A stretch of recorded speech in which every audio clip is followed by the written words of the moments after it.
Fala, Bruno. É, pelo jeito tá difícil lá pra ele, a conexão dele. Você tava na sala antes, Bruno? Você tava me ouvindo? E aí ele que tava sumindo, é isso?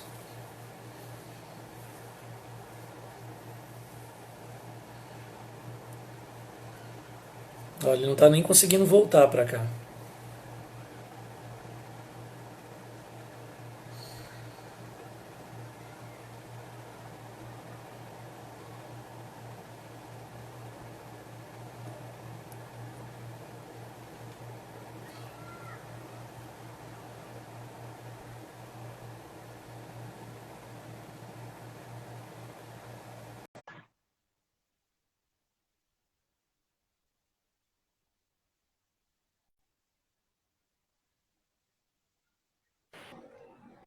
E aí, voltou?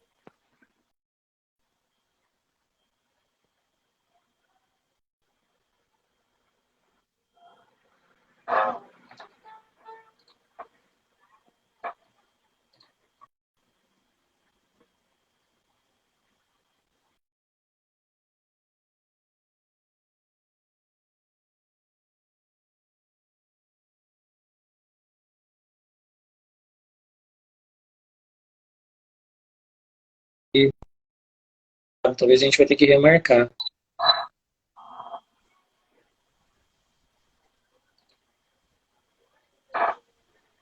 Tá me escutando agora? Sim. Então, tem um pessoal dando feedback. Carla, travou? Eu travei também ou ele travou? Tá travando bastante. O Nuno tá falando que travou os dois. Hum? Teve alguns que falaram que travou os dois. É. Eu já tentei tirar aqui, deixar no 4G para ver se vai. Você tá me ouvindo agora? Tá me ouvindo agora? Tô ouvindo.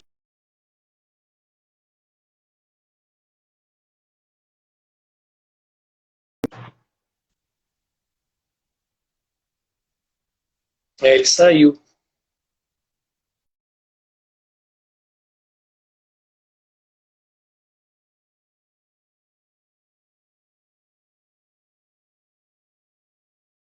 Tá bem difícil. Aqui, no meu caso aqui, eu até tirei do Wi-Fi porque deixei no 4G e o sinal tá bem forte. E eu acho que tá. Vamos lá, mais uma vez. Qualquer coisa a gente começa de novo. Uma pena. Ou a gente marca outro dia, vamos lá.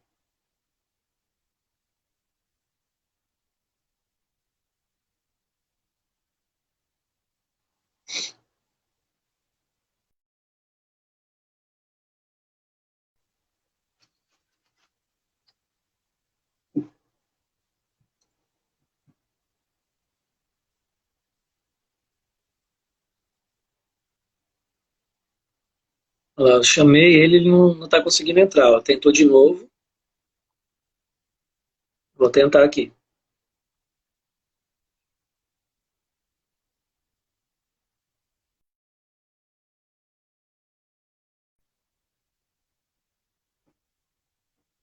Tá vendo? Ó, ele pede, eu autorizo ele e a coisa não vai.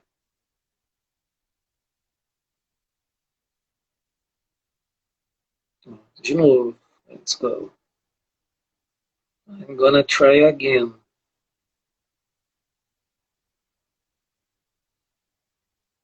Aí fica um sinalzinho, um recado aqui de aguardando. E agora, tá ouvindo agora? Tô te ouvindo. Mas tá assim, a imagem borrada e ela travou. Travou. Aqui o meu tá ouvindo você agora. Você tá É, bem? Tá ouvindo? só tô te vendo. Mas tá ouvindo? Tô ouvindo. Pronto, agora eu tô ouvindo você bem agora. Você, sem Mas problema, tá me tô vendo? assim? Você tá me vendo não? Não, eu tô me vendo. Eu tô lhe vendo, eu tô vendo as duas imagens. Você em cima e eu embaixo. Pessoal, vocês que estão aqui na sala, vocês estão vendo nós dois ou só eu, só o James?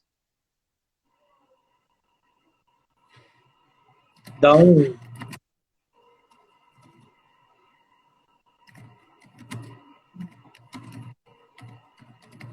Ó, o Emily disse que ouve e vê e está conseguindo ver nós dois. Então vamos tocar?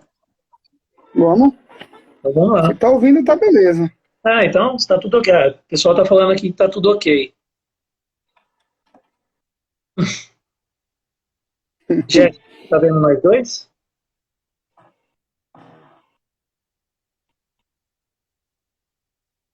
Jimmy, você está me ouvindo de novo ainda? Tô ouvindo. Tô ouvindo você aqui. Então vamos lá. O pessoal que entrou de volta são as mesmas, pelo que eu percebi, são as mesmas pessoas que estavam antes. Então acredito até que a gente não precise voltar nas coisas que a gente estava falando, tudo bem? Tá. Então eu tinha parado naquela parte de como era a estrutura para os animais treinarem e a questão não era nem os testes que eram aplicados para os animais, por exemplo. Você vai fazer um teste de lactato, a gente se baseava, a princípio, no teste do lactato mínimo, que era um teste para determinar a concentração mínima de lactato após uma carga bastante alta, que a gente dava por volta de 45%, 50% do peso corporal dos animais. E aí depois fazia um teste de carga progressiva, começando com uma carga bem baixa. Depois ela ia subindo, e isso fazia com que o lactato se recuperasse, e depois ele tivesse um aumento exponencial. E aí isso gerava um gráfico em forma de U, ali dentro do Excel, né, quando você jogava os valores para analisar, e ele te dava um valor de lactato mínimo em que carga que isso aconteceu, certo? E aí depois a gente usava essa carga para treinar os animais durante 1 hora dentro daquele tanque. Os testes que eram feitos, eles eram corretos. Até hoje, muita gente utiliza esse tipo de teste, mas o problema era quando a gente colocava eles para treinarem o aeróbio, como você disse, antes da live travar, e todos juntos, né? Então um ficava afogando o outro, e isso gerava alguns problemas, porque os ratos mais fortes e mais espertos conseguiam nadar menos, e a concentração de lactato não era correspondente, quando a gente analisar, com aquele esforço que ele tinha feito. E outros, ao contrário, os valores de lactato muito alto, eles não conseguiam chegar até o final do teste. E depois a gente desenvolveu outros protocolos ali, outros tipos de treino, outras pessoas entraram no laboratório, o professor Cláudio Gobato, sempre um estudioso, né, desde da adaptação do teste máxima fase estável de lactato, dos protocolos de determinação de limiares, seja coletando sangue e usando o lactato sanguíneo como marcador, ou depois a Fúvia, né, que hoje está lá na Unicamp com ele, são marido e mulher hoje, mas na época tentando determinar uma carga para esses animais treinarem sem coletar sangue, né, e utilizando o tempo de nado ou a velocidade que eles estavam realizando o exercício na esteira, que a gente na época chamou de potência ou carga crítica, isso foi melhorando, né? Foi melhorando, melhorando, melhorando, até chegar nos dias de hoje. Mas naquela época se utilizava ou a natação ou a esteira, né? E as principais críticas da natação eram, quando a gente comparava com a esteira, né? As principais críticas eram que nadar não era uma habilidade natural dos animais, e correr era. Só que para colocar os animais para correr e você ter um número suficientemente bom para um N, para esses animais, para o experimento que você ia tocar, pensando no número aqui, né, para o pessoal entender melhor, de cada 100 animais que você usa para selecionar aqueles que vão correr, por volta de 60, no alto, 60 ou 70% desses animais que corriam, ou até menos em alguns experimentos. Então você tinha perda. Eu já vi alguns. Pode falar. Eu já vi alguns experimentos que alguns autores falaram que usaram, fizeram uma escolha, né, no caso, para ver qual animal que era corredor, né, chamado animal corredor. Sim. Então teve um que usou 100 animais para conseguir tirar 20, né? 20 animais corredores, ou seja, teve uma perda de 80% de animal. Então, é um N muito grande para ter ter um animal que corra, né? Eu participei do experimento do colega, que como eu falei lá no início, né, no mestrado dele, ele fez com esteira. E na esteira, com choque, o animal tomava choque, mas não corria. Que a esteira tem aquela parte de trás, né, que dá o choque, né, que tem aquela serpentina que dá o choque. Eles tomavam o choque, eles encontravam uma posição que ficava pendurado para não tomar ou não tomar o choque, e mesmo assim não corria quando tomava o choque. Sim, eu presenciei isso várias vezes. Isso diminuiu bem quando... isso estou falando de... não era nem meados dos anos 2000 ainda. Foi quando a gente teve a ideia... Ninguém ainda invertia o ciclo. Em alguns lugares isso já era feito. Quando eu fui fazer o meu doutorado de sanduíche em Portugal, o laboratório lá do professor já tinha o ciclo invertido, os animais que realizavam exercício na roda de atividade, que não pode ser chamado num protocolo de treinamento, né, porque era atividade espontânea daqueles camundongos que ficavam lá, e aquilo era registrado, mas era muito claro isso, né, que quando apagavam as luzes e o ciclo era invertido para o dia ali, né, para os pesquisadores poderem atuar dentro do laboratório e não precisar ir à noite, era quando você escutava os animais fazendo o exercício, né? Mas ali na Unesp a gente chegou por muito tempo fazer teste de lactato e à noite, né? E selecionar esses animais. E aí teve um aumento bastante significativo quando a gente começou a fazer essas coisas à noite. E aí eu lembro que era uma equipe muito grande, né? Ia eu, a Carla que está aqui, o Michel, a Clécia, que era todo mundo aluno da professora Maria Alice lá na Unesp, e aí a gente percebeu uma melhora sensível de desempenho desses animais e um aumento no número de animais que compunham o nosso N amostral, né? Então, olha só, né? A gente, lógico, já encerrou aqui, já começou de novo, e voltou a falar sobre esse assunto. Quantas limitações que tem, justamente por tentar entender o organismo do animal. E a natação passou por isso também, porque se percebeu que os animais que eram mais gordinhos, vamos dizer assim, né? Isso eu nem estou falando de experimentos com animais obesos, porque no meu doutorado também eu trabalhei com um método de indução à obesidade ali que é conhecida como MSG, né? Que na verdade em português é o glutamato monossódico, e aí há um efeito central ali dessa droga central, quando eu falo de cérebro mesmo, né, sistema nervoso central, e esses animais acabam desenvolvendo obesidade, mas tem alguns efeitos colaterais também, como perda da visão, diminuição de cauda, por exemplo, o animal ele fica com um cotoco assim, e ele cresce menos também, e aí a gente foi bastante criticado nessa época, mas a gente conseguiu perceber que os animais obesos, eles boiavam, justamente porque você tem a densidade da gordura, né, que tem que ser levada em consideração, e a própria densidade da água, né? E aí os animais, isso pensando em animais eutróficos e saudáveis, quando eles estavam na água e por algum motivo genético, já era de uma linhagem diferente de outros animais que eram mais fortes, que tinham mais massa magra, esses animais boiavam com aquela carga que a gente acreditava que era a carga limiar. E aí esses animais, obviamente, que iam mais longe no teste que estava sendo aplicado ali, só que a gente começou a desconfiar que as cargas que eles estavam suportando eram sublimiares, justamente por causa dessa gordura corporal. Hein?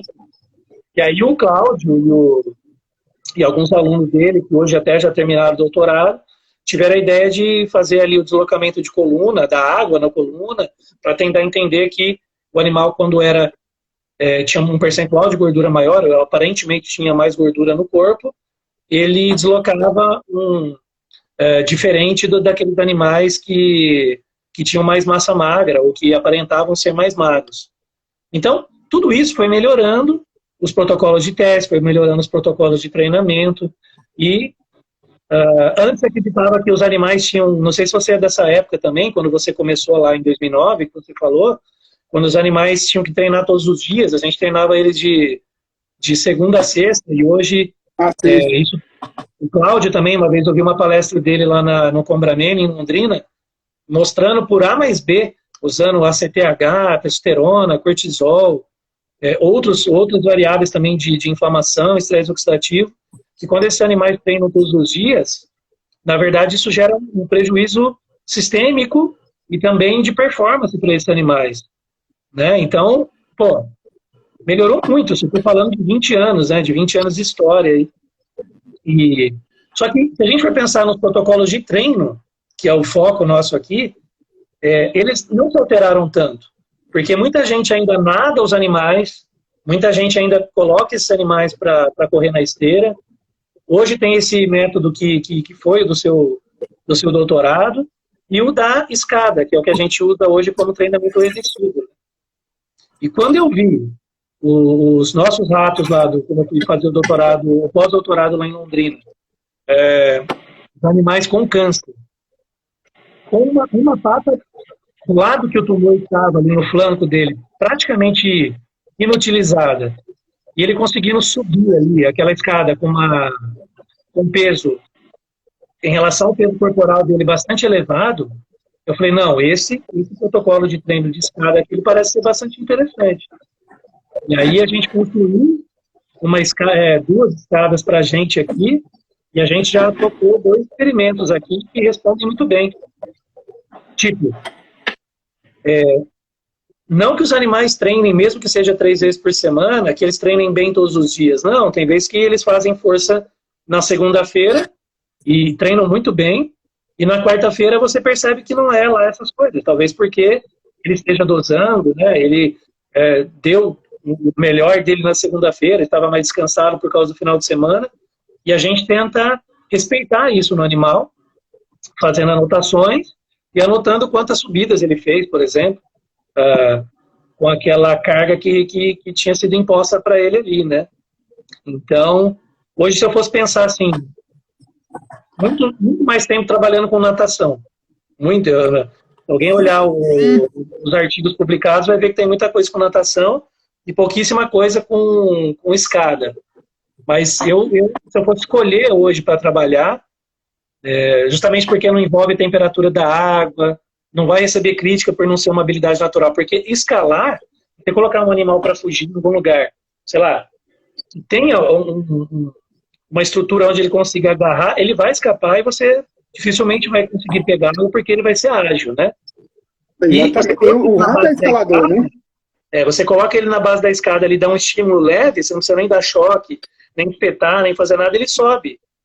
Né? Ele consegue subir e ele vai se condicionando. Você faz isso durante a semana, na próxima semana, se você quiser começar a treinar, já com ou fazer o teste de carga máxima para ele treinar, já é bastante viável. E, diferentemente da esteira, esses animais conseguem, de 10 animais, você percebe que os 10 provavelmente vão conseguir fazer aquilo ali. Isso é verdade. A gente fez um trabalho... Né? É Tamaki o nome, né? Tamaki. Como que é o desempenho deles ali? São todos? Eles recebem algum estímulo externo para fazer o exercício? Conta pra gente. Assim. O que eu tenho mesmo experiência é esse. Tá, vamos lá. Eu só vou complementar uma fala sua em relação à escada, né? Que a gente terminou agora um trabalho que eu orientei de um aluno aqui, que a gente fez a gente pinçou o nervo ciático do rato, né? Fez um pinçamento, né, no nervo, né? Ou fez uma microcirurgia, abriu o músculo, fez o pinçamento e colocou o animal para subir a escada. E eles, mesmo com os primeiros dias, mesmo com dificuldade, eles conseguiam subir a escada, né? Assim, lógico, aí auxiliou um pouco mais as patas superiores, mas ele conseguia dar conta de subir, né? Porque o animal, acho que por si só, o rato, ele é escalador, né? Ele tem um hábito de escalar. Uhum. Né? Em relação ao Tamaki, né, que é o que eu trabalhei no mestrado e no doutorado, é um protocolo que, assim, que usa um eletroestimulador como, lá na base, né, no início quando o Farah, né, que foi um dos caras que começou a utilizar a escada, né, que ele fez uma adaptação de uma escada vertical de Duca, lá em 1980, lá vai lá atrás, que eu não lembro bem a data, né, que era uma escada vertical feita de alumínio, né, não era nem com o procedimento que é feito hoje. Então, assim, aí eles adaptaram com 80 graus de angulação, né, para que o animal conseguisse subir. Então, para facilitar o trabalho do animal, do rato em si, né? Então, voltando lá para o Tamac, né? O Tamac ele também foi desenvolvido para dar uma eletroestimulação, né? Ele recebe, alguns estudos usam 15 milivolts, outros usam 20 milivolts, depende da intensidade, mas no meu trabalho, quando eu fiz com os animais diabéticos, eles conseguiam subir mesmo, você tem uma ideia, começando lá no mestrado, né, ele conseguia teve animal que conseguiu levantar até 4 quilos de peso, né, nas patas inferiores, né, nas duas patas inferiores. Então, se você pegar, dá quase 10 quilos, 10 vezes mais o peso do animal. Ou seja, o aumento de força desses animais em 4 semanas, que foi o protocolo que eu utilizei, né, de 4 semanas, é muito bom, entendeu? A resposta é muito boa. Não só a nível muscular, como a nível nervoso central, entendeu? Se consegue uma resposta muito boa.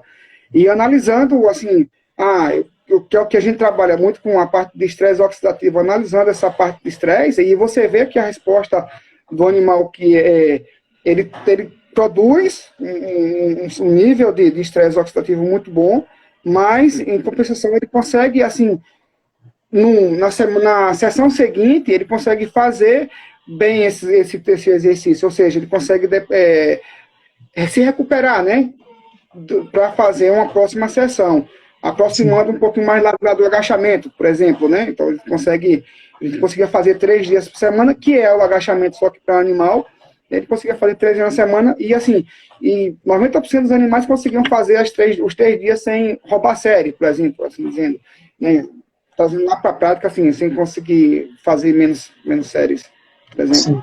Então, assim, tem uma resposta muito boa, assim, como a gente começou lá no início, né? Não existe um protocolo ouro, um padrão ouro, mas existe uma resposta que você está esperando, né? Assim, eu vou procurar isso e vou obter, espera-se que eu obtenha tal resposta em relação ao que a gente está à procura, né? Sim. Você falando isso das séries me lembrou uma outra coisa que eu tinha esquecido de falar em relação à natação, ou à piscina, né, o ergômetro, pensando em água, né, ou utilizando a água como meio para o animal realizar o exercício. Teve uma pergunta aqui da Cláudia, que ela é lá da UFMS, né, do grupo do GCE, não sei se você conhece o GCE Almeida, que anteriormente ele era lá do grupo do pessoal, ele trabalhou ali junto com o Jonato, com o Ramires, eu não tô lembrando, o Ivo, o Otávio, né, o pessoal lá da Católica, esse pessoal bastante forte aí, e ela fez a pergunta em relação ao exercício de força na água, né. Então lá na Unesp a gente também fez isso, porque na verdade a Maria Alice, que é a minha orientadora lá na época, ela trabalhava com natação, mas tinha um professor lá que era o Gustavo Rogato, que hoje ele está numa universidade em Minas, que é uma universidade federal também, eu sempre me esqueço se é Lavras ou se é a outra que tem lá, mas já eu consigo me lembrar aqui. Mas eles começaram a aumentar a carga do animal, que o animal conseguia suportar, e na época era uma carga que se acreditava que ele não ia conseguir nadar, por exemplo, que é de 45% a 50% do peso corporal dele. Então, quando você colocava o animal na água, ao invés de ele tentava nadar no primeiro momento, mas aí depois ele saltava. Então, ao ponto que ele ia lá no fundo da piscina e fazia aquele impulso e conseguia saltar, a gente conseguia transformar isso em número de séries, né? Então, ele fazia 3 saltos, 3 de 10, 4 de 15, enfim, você poderia, assim como nesse protocolo que você descreveu aí do seu doutorado, controlar um pouquinho melhor essa história das séries, né? E na época eles conseguiram publicar, não foi muito alto assim, acho que foi na Motriz, e depois a gente começou a fazer isso dentro do laboratório também, e o grande problema era entender qual era a carga que o animal ia conseguir saltar, porque você não pode simplesmente chegar e colocar 50% para todos, porque a gente percebia que 50% para uns era uma carga boa, era uma carga tranquila, e para outros não, ele mal colocava o focinho para fora da água, e isso fazia com que eles saltassem menos. Esse que era o grande... E depois também, o pessoal que começou a trabalhar com protocolos que eram mais rápidos de se determinar ou lactato, ou a potência crítica, ou a carga crítica, é colocar o animal com metade disso, 25% do peso corporal dele, e ele, ao invés de saltar, ele nadava, mas não conseguia ficar muito tempo ali. Aí era um estresse, porque a gente ficava com o cronômetro na beira da piscina, né? Isso, deixa eu pensar, 2004, acho, 2005, e aí você tinha que ver, olhar o cronômetro, alguém olhar o que estava acontecendo na piscina, para ver o quanto que ele ficou naquela carga, e depois tentar, e aí era coisas adaptadas do ser humano para o rato, né? Para tentar determinar a potência crítica dele ali. Ou seja, você não coletava uma gota de sangue, mas conseguia determinar uma carga, e depois a gente começou a fazer os testes de lactato também, para ver se batia com os do lactato mínimo, e depois ainda fazia uma máxima fase estável de lactato. Que naquela época, Bimes, não sei se você, na época, quando eu estou falando, né, no início de 2000, ou aquele trabalho nosso lá publicado, nosso que eu falo lá da Unesp, no 2002, né? Brazilian Journal, né, que foi um trabalho que na época deu bastante repercussão, porque a gente conseguiu adaptar o teste de TECT para humanos de 1993 para o nosso ali de 2001, né, e 2002, mas muita gente usava a máxima fase estável de lactato, ou seja, você determinava uma carga no lactato mínimo, ou em qualquer outro teste de lactato, seja com cargas progressivas, aí se percebeu que em milimolar não era muito parecido com o que se via em animais e seres humanos, mas que você tinha estabilização de lactato numa carga fixa determinada por um outro teste, e aí começou a se chamar ali, no início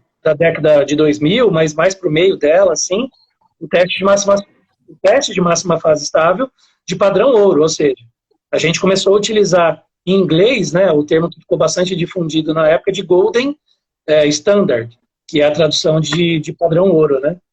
Então, assim, e olha só, isso eu estou falando de meados dos anos 2000, um teste de confirmação de carga e de concentração de lactato padrão ouro. Mas nunca se jogou aí na literatura ou se discutiu um protocolo de treinamento para os animais que seja padrão ouro. Por quê? Porque se você controla, como a gente conversou hoje em off, né? Se você controla as variáveis, se o treinamento está sendo aplicado direitinho, desde a concepção do projeto para aquilo que você quer, então se você vai fazer um treino que caracteriza mais resistência, um treino que vai caracterizar, quando eu penso em resistência, mais em exercício resistido mesmo, não resistência aeróbio, treinamento aeróbio, e um que demore mais tempo, de longa duração ou curta duração, ou até mesmo alguns que tentam mimetizar o HIIT para os animais, se isso for muito bem controlado e tiver as hipóteses muito bem levantadas, eu acho que aí você tem despechos que são bastante confiáveis a partir daquilo. E não um teste melhor do que o outro. Talvez o teste adequado para aquele experimento. Acho que teste sim, né? Mas aí o protocolo não, né? De treinamento, não é isso? Não. O teste, talvez, assim, o que você vai testar, talvez, assim, se eu tenho um laboratório que eu tenho um pouco mais de condição de fazer várias análises bioquímica,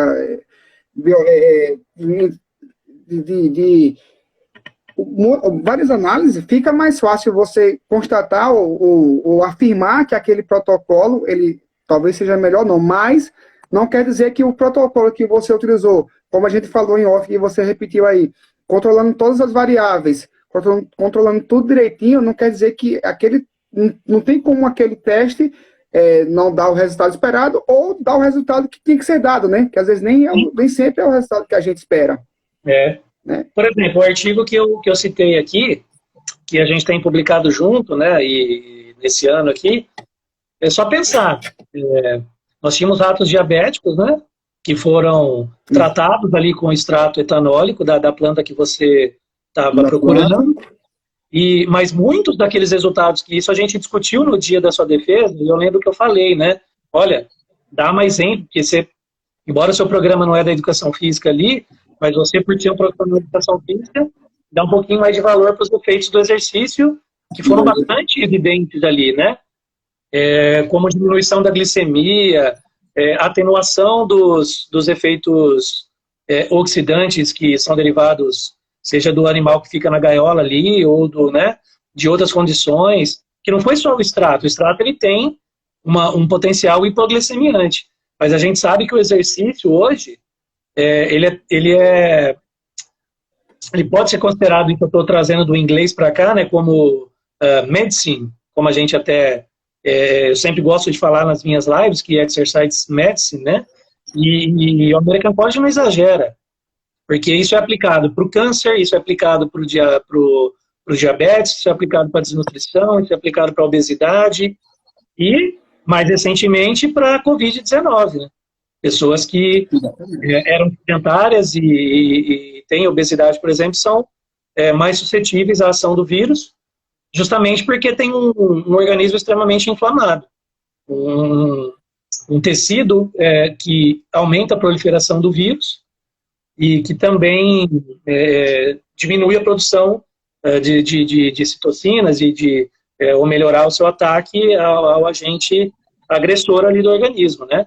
Então, o exercício, pensando em si, pensando no que é feito nas fases pré-clínicas para os animais, até chegar no ser humano, se for bem controlado, e se para aquele trabalho deu efeito, para esse seu aí, hipoglicemiante, ou para o que eu fiz no meu pós-doutorado ali, pô, os animais que treinavam e tinham o tumor, que estavam ali com o tumor presente, por que eu falo que ele estava com o tumor presente? Porque ele não desenvolveu o tumor espontaneamente, não foi uma coisa induzida pelo método bastante padronizado na literatura, mas esses animais viveram mais, um pouco mais, mas viveram, eles perderam menos massa magra, eles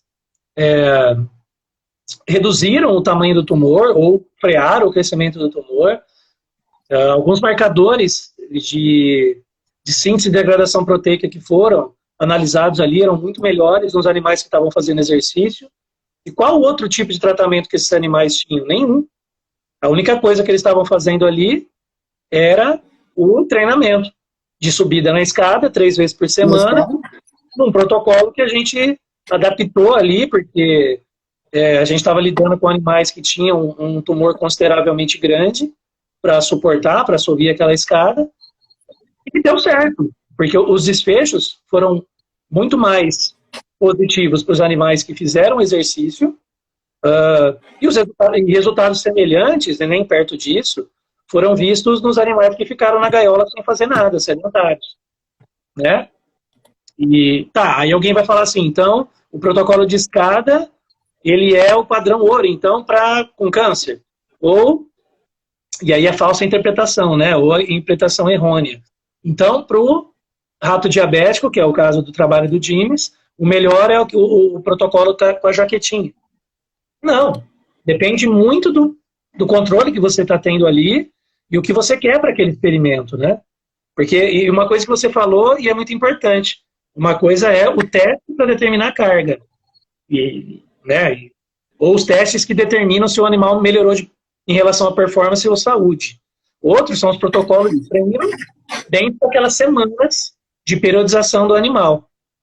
Eu, depois de 20 anos trabalhando com isso, eu não consigo enxergar um que seja melhor do que o outro.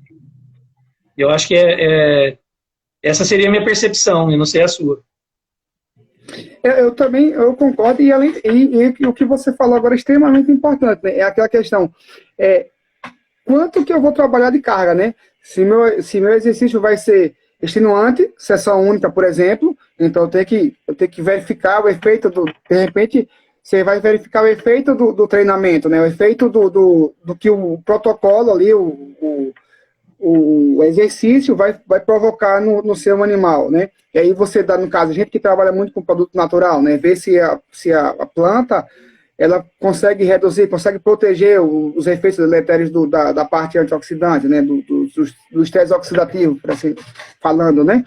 Então, falando assim, tendo esse controle, né? Tendo controle tanto da intensidade, as variáveis como duração, tempo de que o animal está exposto ao exercício, né? Qual a patologia que o animal tem ou não, no meu caso, trabalhei com animal diabético, tipo 1, você trabalhou com câncer. Então, isso tudo você consegue, se você fazer com que o exercício ele seja benéfico, né? Benéfico em relação ao que você está procurando. No caso, para o diabetes, no meu estudo, o animal que só fez o exercício, ele também baixou a glicemia em relação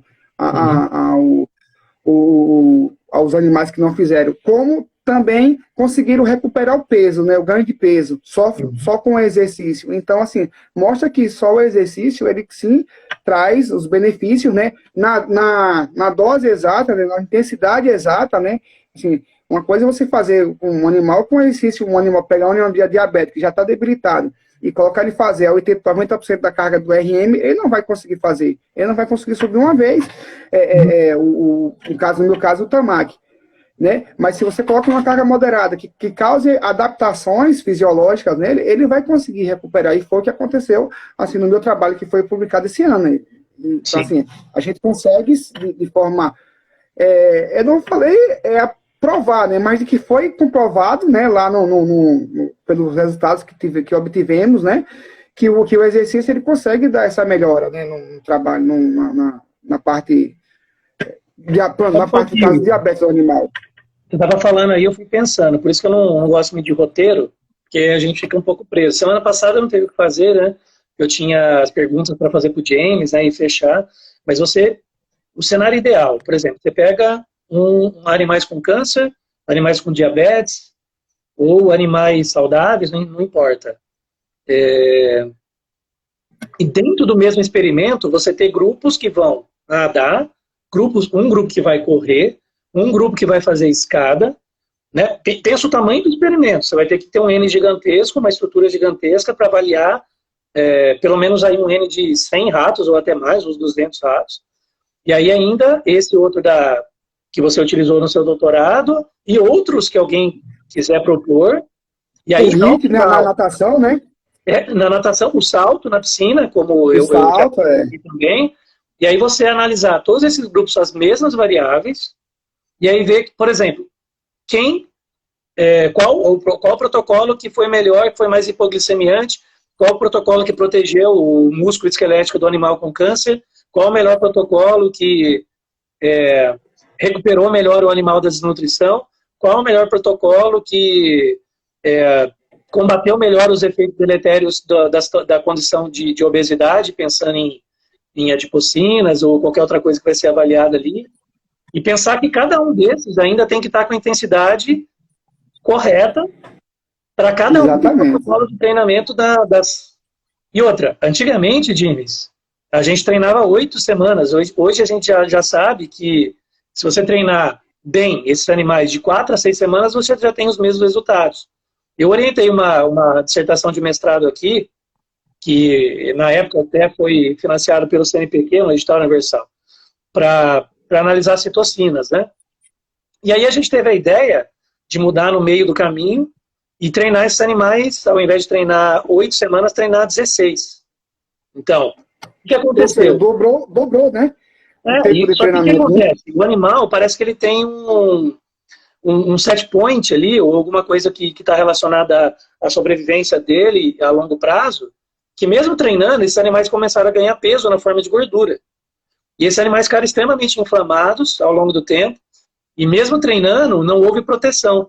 Então, os animais que treinaram 8 e treinaram direitinho, que foram sacrificados ali, comparado com aqueles que treinaram mais 8 semanas, o exercício, na verdade, ou não teve efeito, pensando na comparação de 16 semanas com 8, ou alguns até pioraram, porque, por exemplo, até 8 semanas você tinha interleucina 10 ok, que é anti-inflamatória, e tinha TNF-alfa reduzido para esses animais.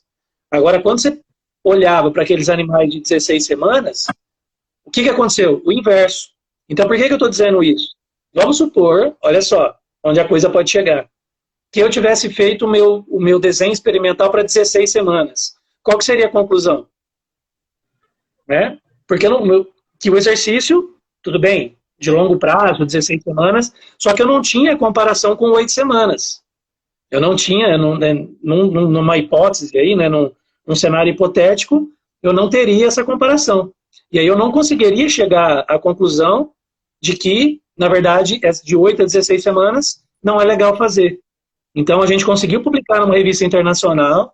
Se alguém tinha ideia de treinar tanto tempo assim, não vai treinar. E aí não vai botar a culpa no protocolo de treinamento, porque esses animais treinavam 1 hora por dia. Na nossa piscina aqui, que na época a gente pagou muito caro por ela, que é separada em baias, cada um treina ali, é como se fosse um aquário, e que a gente controlou muito bem as intensidades, fez teste de lactato para controlar a carga, fazer a correlação de carga com concentração de lactato. E aí, qual foi o problema? Foi o problema, entre aspas, né? Seria o desenho experimental de 16 semanas. Como a gente treinou 8 e comparou com 16, a gente pôde fazer essa comparação. Então, é muito pelo desenho do experimento, né? E se você parar e pensar, com quantos meses você começou a treinar o animal? Com 3 meses, ato de 3 meses? Estavam com... a gente trouxe ele para o biotério com 60 dias e deixou ele...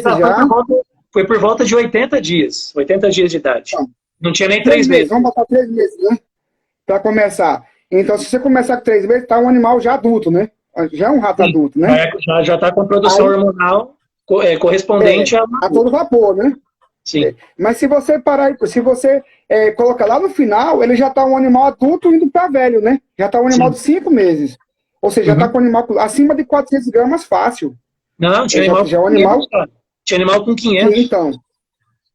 Então, é um animal já idoso, e partindo para ser idoso. Então, assim, a produção de hormonal já está caindo, o animal já consegue fazer o exercício porque está bem adaptado, né? São 16 semanas fazendo aquilo ali. Então, ele está extremamente adaptado ao exercício. Mas talvez a resposta que você buscava, talvez perdeu o fio da meada lá quando ultrapassou o excesso de semanas que no fundo o animal já não conseguia mais responder fisiologicamente falando. A Carla, que ela teve muita experiência também, ela trabalhou muito tempo com a gente no laboratório e ela acabou o doutorado dela lá com o mesmo grupo, né? E a gente conviveu, a gente aprendeu e com muitas coisas lá, ela fez uma coisa interessante. Talvez seja necessário colocarmos sessões regenerativas, assim como acontece com seres humanos, né? Isso, e pensando na natação, a natação com seres humanos, isso é muito evidente, já que é o polimento, né? Então, não é você deixar de treinar o animal, mas é talvez você diminuir a carga, o volume e a intensidade de treinamento para que ele regenere treinando ou seja, esforço pausa ou alguma coisa do tipo, mas aí pensando numa coisa, quem fez isso foi o Gustavo Araújo, que hoje está lá em Maceió, ele fez isso, eu acho, tenho quase certeza. Então eu fui suplente da banca dele, eu tive que ler o trabalho, e aí acabei que não fui para a banca porque ninguém desistiu, né? Mas eu lembro que ele fez uma coisa parecida, ele periodizou o treinamento desses animais, e eu acho que ele, se eu não me engano, ele fez também a questão do polimento desses animais, comparando com animais que não faziam nada num período e aqueles que continuavam com um volume menor. E, se eu não me engano, ele teve respostas mais interessantes com aqueles animais que ficaram lá sem fazer nada, ficaram sedentários na sua gaiola. Justamente por quê? Porque o animal assim como o animal ganha muitas adaptações ou sofrem adaptações positivas muito rápidas, hoje ele está nadando 5 minutos, amanhã está nadando 20, de repente ele vai progredindo por causa da idade, como você pontuou aí, mas ele, 1 dia, 2 dias, uma semana parada, ele perde muito rápido também, justamente porque é um animal que vive só 2 anos, né? Então, o insight que eles tiveram ali de tentar fazer o polimento protegeu a perda dessas adaptações e ele teve uma resposta um pouco mais positiva lá na frente. Ou seja, o protocolo de treinamento continua sendo o mesmo, que é a natação. O que foi alterado foi o miolo. E aí a gente... talvez isso faça a gente acreditar mesmo que a questão do padrão ouro não esteja no treinamento, mas sim como que essas coisas vão sendo conduzidas, né? Exato.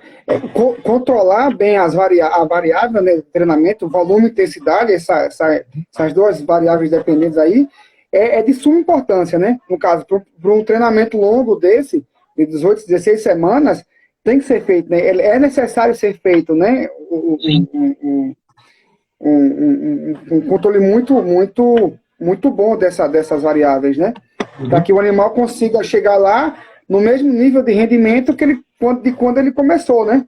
Então você vai adaptando, vai o tempo todo adaptando essas variáveis para que ele consiga chegar lá no final das 16 semanas muito bem também, né? E aqui o professor Silvan está, boa tarde, professor, falando dos fitoterápicos no câncer. Você usou no seu, ou foi só o exercício que você fez? Tá, deixa eu ver aqui. Com relação a animais com câncer, não. Não, Silvan, obrigado pela pergunta. Tinha passado aqui, eu não vi. Não, a gente não utilizou nada de fitoterápicos para aquele experimento. E a gente não... esse screening prévio dos possíveis alvos moleculares dos compostos presentes, não. Lá, o que a gente fez foi induzir os animais ao câncer somente e tentar prescrever um protocolo de treinamento para eles ali que não fosse muito agressivo. E por isso que a gente teve que adaptar, porque, na verdade, esse protocolo que a gente utilizar lá, ele é um pouco mais pesado. E a gente acabou utilizando um que era um pouco mais tranquilo, vamos dizer assim, porque numa semana eles treinavam com 60%, aí depois a gente refazia o teste de um RM para progredir a carga, e eles respondiam muito bem. E aí a gente acabou publicando esse trabalho E aí o protocolo pode ser utilizado pelas pessoas agora, né? Antes, a gente tem que partir do zero, e aí tudo isso em um ano, né? O meu pós-doutorado lá, e a gente acabou publicando no Medicine Science esse trabalho. Então, para quem quiser também, e acho que ele está disponível no PubMed, para quem tem a universidade assina a revista, mas para quem não tem, o acesso pode me pedir também, tanto o artigo do Times, que eu tenho aqui, esse com o protocolo que ele utilizou, e esse da escada com os animais com câncer, que eu envio sem problema nenhum, porque são 2 protocolos que estão publicados e podem ser citados, podem ser utilizados, e tanto no artigo do James como esse da Medicine Science, eles estão bem escritos, desde o teste de carga máxima até a progressão semanal das cargas, e está bem explicadinho ali. Mas, Silvan, essa é uma coisa que eu gostaria de fazer. E é porque nós temos um professor aqui que trabalha muito com plantas, né, e tratos dessas plantas, que é o professor Domingos Tabajara, e que tem uma estrutura ali que a gente consegue utilizar também, e tentar escolher, tentar ver quais seriam, fazer um levantamento de plantas da nossa região aqui, principalmente, que é o que ele trabalha ali, e tentar investir, né, para ter aí mais uma variável, né. Mas só uma coisa para eu não esquecer, James, você vê, para quem estava no início da live, escutou quando eu falei que eu fiz o doutorado de sanduíche em Portugal, né, na Universidade do Porto, com o Zé Alberto Duarte, que foi meu orientador naqueles 6 meses que eu fiquei lá. Tinha um aluno dele, não era o meu experimento, que era o Pedro Silveira, e ele não treinava os animais, o que ele fazia era uma roda de atividade com um registrador ali, para saber quanto que aqueles animais faziam de exercício, e acompanhou ele durante meses e meses, porque ele pegou esses animais jovens, e no dia da eutanásia, do sacrifício, esses animais já eram idosos. Para vocês terem uma ideia, esses animais eram brancos, eram pretos, aliás, né, tinham um pelo preto, e eles estavam todos com um pelo ou misturado ali com pelo branco, ou alguns tinham mais pelo branco do que pelo preto, de tanto que eles envelheceram ali no laboratório, né? Então isso também era um marcador. E ele queria analisar a respiração mitocondrial, todas as fases da respiração mitocondrial, e marcadores de estresse oxidativo, tanto aqueles relacionados ao estresse oxidativo mesmo, e os possíveis efeitos antioxidantes do exercício, né? Não tinha protocolo de treino nenhum. O que ele fazia era registrar quanto que aqueles animais faziam na rodinha de atividade ali, o que eles quisessem fazer. Sabe o que aconteceu ao final do experimento? Ele já foi percebendo ao longo que tinham 3 grupos que foram criados, né, não por ele, mas pelos próprios animais, que tinha animal que não queria saber de fazer nada, ficou no grupo que em KM ali, né, fizeram menos. Os grupos que ficaram no meio e os grupos que fizeram muito exercício. Então, ali, os ratos mesmo, os camundongos, no caso, se dividiram ali. Dividiram o grupo, né? E qual foi o protocolo de treinamento? Nenhum. E não é surpresa que aqueles animais que que fizeram mais exercício foram aqueles que, pensando nos biomarcadores relacionados ao estresse oxidativo ou à respiração mitocondrial, esse trabalho teve até microscopia eletrônica das mitocôndrias, e eu lembro que isso eu vi. O Zé Alberto, ele é um especialista em microscopia eletrônica, em microscopia de luz também, mas ele tem um microscópio eletrônico lá, e a gente conseguia ver as mitocôndrias mais ou menos desse tamanho aqui, por um método de fluorescência. E era incrível, a mitocôndria dos animais que fizeram parte daquele grupo que, né, se exercitaram mais, e daqueles grupos que principalmente compararam com aqueles animais que se exercitaram menos. Nos animais que se exercitaram mais, não tinha protocolo nenhum, eles só, por conta própria, por ter um genótipo, um fenótipo de exercício mesmo ali em comparação aos seus parceiros ali que estavam, e a gaiola era individual, porque senão não era possível fazer isso, né? Processo de fusão, né, fusão mitocondrial e de fissão mitocondrial muito mais evidentes. Mitocôndrias arredondadas, né, denotam fissão mitocondrial. E mitocôndrias mais alongadas, a fusão, né, porque você tem duas mitocôndrias aqui, coisas que você não conseguia observar muito bem nos animais que não faziam exercício. Aí alguém pode dizer, nossa, mas como você treinou esse animal? Não, eles por si só, na rodinha de atividade. Então, isso vem igual a gente, né? Muito ao que a gente está falando. Tem gente que não vai para academia de hipótese alguma, né? Não faz atividade física de hipótese alguma. Tem outros que é fissurado na atividade física, então... Aí da cama já está na academia. Eu acredito muito nisso. Eu acredito muito nos... isso eu comecei a perceber muito depois que eu me aproximei do pessoal lá de Brasília, né? Que eles começaram a estratificar tanto os animais que eles estavam treinando como os seres humanos ali, os grupos de idosos, ou o CrossFit, que é o Ramírez, né? Os low responsives, né? Ou medium, ou high. Então, você não pode, se você colocar todas essas pessoas no mesmo saco para serem avaliadas, é óbvio que você vai ter uma variabilidade muito grande ali dentro da sua amostra, e isso mexe com o desvio padrão, que mexe com a estatística. Então, eu acredito que para os animais isso tem que acontecer também, a gente tem que começar a dividi-los para ter um sucesso maior, tanto dos testes que determinam a carga, como dos protocolos de treino. Para aí sim ajudar a tentar entender quais seriam os melhores testes, os melhores protocolos de treino, e se um animal nasceu para correr mais na esteira, ele tem uma habilidade mais de correr, e um outro mais de escalar, isso pode acontecer. E eu não duvido. Com certeza. E ele vai se sentir mais adaptado, né? Você imagine um animal que se sente muito bem na corrida, se você botar ele para na esteira, ele vai correr muito bem. Se você colocar ele para fazer o agachamento, ele de repente não gosta de fazer o agachamento e não vai fazer, né? Vai tomar choque, tomar choque não, tomar muita eletroestimulação e não vai querer subir para fazer o agachamento. E acontece, né? Acontece não só na esteira, como no tarmac, como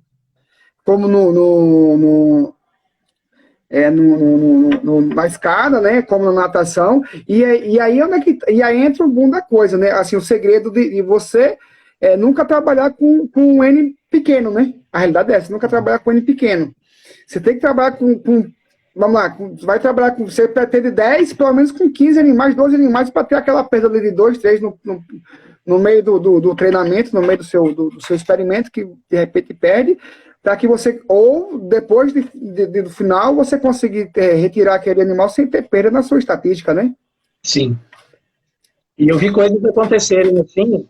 Uma vez a gente acabou uma sessão de treinamento de 1 hora na natação, e o animal, ao invés de estar exausto, ele começou a correr dentro do tanque, e na época a gente treinava os animais dentro do tanque, a caixa d'água de amianto, uma que apareceu até numa foto que eu postei esses dias, e ela é alta, e o animal conseguiu sair de lá, simplesmente saltou, tanto era o estresse que ele foi submetido ali dentro da água. Né? Então ele tirou energia não sei de onde. E uma vez na esteira, um teste de lactato de um animal que estava indo muito bem, ele foi um dos últimos a sair da esteira, foi um que conseguiu ir mais longe, né? Das cargas progressivas de 1,5 metros por segundo ali na esteira. Só que depois, no outro dia, esse animal amanheceu morto. Ele talvez o esforço foi demais, e ele pode ter infartado, né? Ele pode ter sido levado ao extremo, coisa que talvez, isso eu não vou afirmar com toda certeza, mas eu não vi acontecer, na escada ou, né, no protocolo que você utilizou, justamente porque há um começo, meio e um fim muito bem determinado, né, para esses protocolos. No meio do mestrado, na última sessão, o animal era assim, o animal que mais conseguiu levantar peso, né? Eu fiz o RM, depois ele fiz o RM, né? E ele foi um dos animais que mais conseguiu levantar peso. Na última sessão, ele morreu também. Eu fiquei quase que eu morria junto. Eu disse, pô, o animal vai ser sacrificado amanhã e morre hoje, né? Você fica doido, né? Silvana tá perguntando uma pergunta interessante. A formação randomizada dos grupos experimentais e o manuseio do grupo controle é fundamental para o sucesso da pesquisa. Concordam? Absolutamente. Com certeza. Assim como você fazer um experimento com um ser humano, você randomizar garante que você vai ter uma formação ali que não vai induzir um resultado para um lado ou para o outro. Então, se você colocar animais basicamente do mesmo tamanho numa gaiola, né, dividir por peso, alguma coisa do tipo, aí você pode estar perdendo isso, né?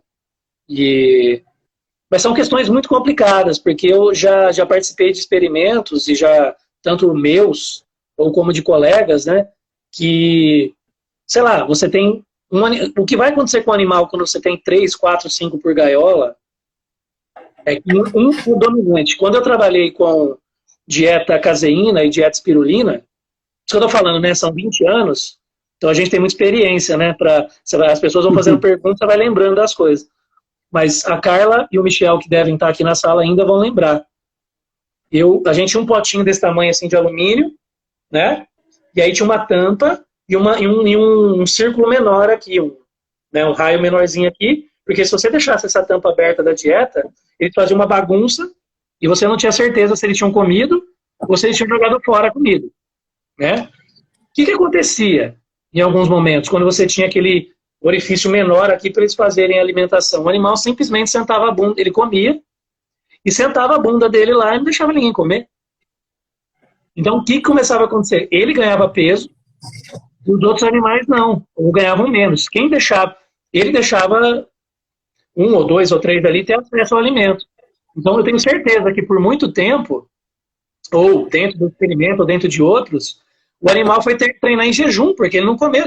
A gente treinava esses animais e a gente achava que eles estavam perdendo peso justamente por causa do treino, mas não era. Ele estava perdendo peso porque ele não estava comendo, porque simplesmente o outro animal dominante não deixava ele comer. E aí, qual que é o X da questão aí? Não era que o protocolo de treino para aquele animal não era o ideal, mas sim a parte comportamental desses animais na gaiola que tinham a ver com isso. Não é à toa que eu lembro que em 2008, 2009 para frente, eu ia para a FESB, que é o Congresso da Federação da Sociedade de Biologia Experimental, tinham caras vendendo equipamentos, vendendo tecnologias para a gaiola dos animais, de enriquecimento de ambiente para esses animais. Ou seja, tem mais coisas para ele fazer dentro da gaiola do que simplesmente ficar sentado ali, deitado, andando para lá e para cá e comendo. Então você pode escolher o melhor teste do mundo, um teste que foi desenvolvido pela NASA, um protocolo de teste que foi desenvolvido pela NASA, mas os bastidores ali, você não vê o que aconteceu na troca do ciclo, pode ter acabado a energia no laboratório, você não tem um gerador, e esses animais ficaram ali sem o ar-condicionado.